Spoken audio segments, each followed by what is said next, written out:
তারপরে হবে লো। আচ্ছা তাহলে আমরা আগে ডিগ্রি আরো দুইটা ডিগ্রি নিয়ে আলোচনা করছি তাই না? আমরা পজিটিভ ডিগ্রি নিয়ে আলোচনা করছি এবং আমরা কোন ডিগ্রি নিয়ে আলোচনা করছি? কম্পারেটিভ ডিগ্রি নিয়ে আলোচনা করছি। তাহলে এখন আমরা আলোচনা করতে যাচ্ছি সুপারলেটিভ ডিগ্রি নিয়ে, অর্থাৎ আগের দুইটা আমাদের অলরেডি শেষ। তাহলে আমরা দেখো এখানে লেখা আছে সুপারলেটিভ। সুপারলেটিভ বানানটা দেখে নাও, এস ইউ আর পি কি S U P E R super L A T I V E superlative তাই না? তাহলে আমরা ডিগ্রিটা আমরা লিখে নিই। দেখো এখানে লিখছি সূত্রে কি লেখা আছে? সাবজেক্ট বানান ফুল না লিখে সংক্ষেপে লিখছি তাই না? তাহলে এখানে কি লেখা আছে? Subject plus verb plus one of the লেখা আছে plus one of the. One of the কখন হয়? ওয়ান অফ দি কখন হয়? ওয়ান অফ দি কখন হয়? যখন ভেরি ফিউ থাকে তখন কি লিখতে হয়? One of the. এবং দেন মোস্ট আদার থাকলে কি লিখতে হয়? One of the. তাহলে ভেরি ফিউ এবং দেন মোস্ট আদার, ভেরি ফিউ এবং দেন মোস্ট আদার থাকলে আমাদের কি লিখতে হয়? One of the. মনে করো ভেরি ফিউ এবং দেন মোস্ট আদার নাই, তার জন্য অথবা দো আছে। অথবা কি? দি। অন্য সকল ক্ষেত্রে যখন ভেরি ফিউ এবং দেন মোস্ট আদার তোমরা দেখবা না, তখন সাধারণত কি লিখবা? দি। তারপর দেখো সুপারলেটিভ ফর্ম, তারপর কি লিখতে হবে? Superlative form. যদি দেন অল আদার থাকে তাহলে তোমরা অপর লিখবা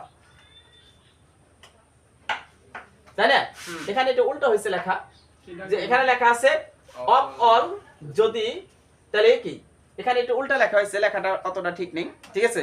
তাহলে আমাদের মেন কথা হলো যদি দেন অল আদার থাকে তাহলে তোমাকে কি দিতে হবে? অপল। অর্থাৎ অপল কখন হয়? যদি দেন অল আদার থাকে।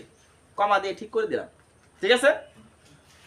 তারপরে দেখো প্লাস আদার অথবা ফিউ এর পরের অংশ। এখন আমরা একটু দেখে নিই সূত্রের সাথে মিলল কিনা, ঠিক আছে? এখন তোমার যদি হয়ে থাকে এর বসে তো দেখি আমরা।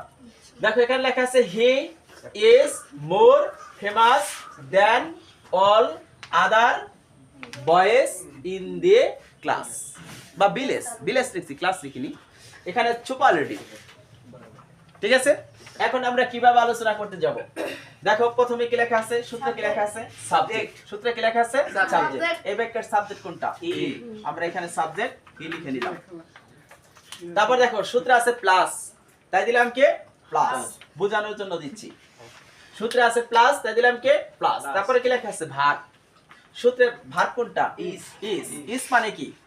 এম ইজ আর। তোমাদের পূর্বেই বলেছি সূত্রে কি লেখা আছে? ইজ মানে কি? এম ইজ আর। হির সাথে কি বসে?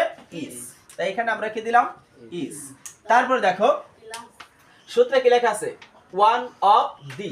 এলে নাকি ওয়ান অফ দি। দেখো সূত্রে আছে প্লাস, তাই দিলাম কে? প্লাস। তারপর দেখো সূত্রে আছে ওয়ান অফ দি, এখন কি ওয়ান অফ দি হবে? ওয়ান অফ দি হবে? দেখো এই লাইনে কি এই লাইনে কি দেখো ভেরি ফিউ আছে? ভেরি ফিউ আছে? নাই।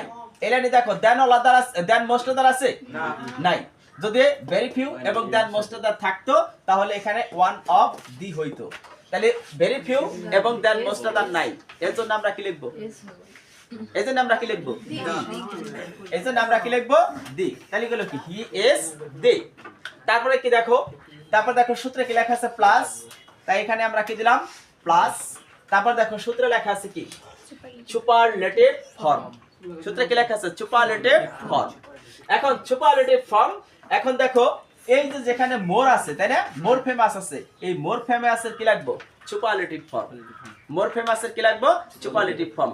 দেখো famous, F A M O U S, তাই না? ফেমাস। দেখো ফেম আস, এই শব্দটা উচ্চারণ করতে কয়বার সময় লাগছে? দুইবার। তোমাদের পূর্বে শিখাইছিলাম আমি যে সকল অ্যাডজেক্টিভের উচ্চারণ একবারে হয় না, দুইবার ততোধিক সময় লাগে। সেই সকল অ্যাডজেক্টিভকে কম্পারেটিভ করতে গেলে কি লাগে? মোর, এবং সুপারলেটিভ করতে গেলে কি লাগে? মোস্ট। এটা প্রথম ভিডিওতে দেখাইছিলাম, তাই না? তাহলে এখন আমরা তাহলে ফেমাস উচ্চারণ করতে দুইবার সময় লাগছে, ওই জন্য ফেমাসের আগে আমরা একটা মোস্ট যোগ করে দিব প্লাস মূল শব্দ। মূল শব্দ কোনটা? ফেমাস। তাহলে আমরা লিখলাম কে? Most famous. তাহলে এখন হলো কি? He is the most famous. তারপর দেখো সূত্র আছে প্লাস, দিলাম প্লাস, যেটা নিয়ে আমরা আলোচনা করতেছিলাম। দেখো অফ অল, কি লেখা আছে? অফ অল, যদি দেন অল আদার থাকে। দেখো এখানে দেন অল আদার আছে, আছে না দেন অল আদার, যার জন্য আমাদের কি লিখতে হবে? Of all. এখানে আমরা অফ অল দিব কেন? দেন অল আদার আছে তাই। তাহলে আমরা এখন কি লিখবো? Of all. তারপর দেখো সূত্রে আছে প্লাস, তাই দিলাম কি আমরা? প্লাস। তারপরে কি লেখা আছে?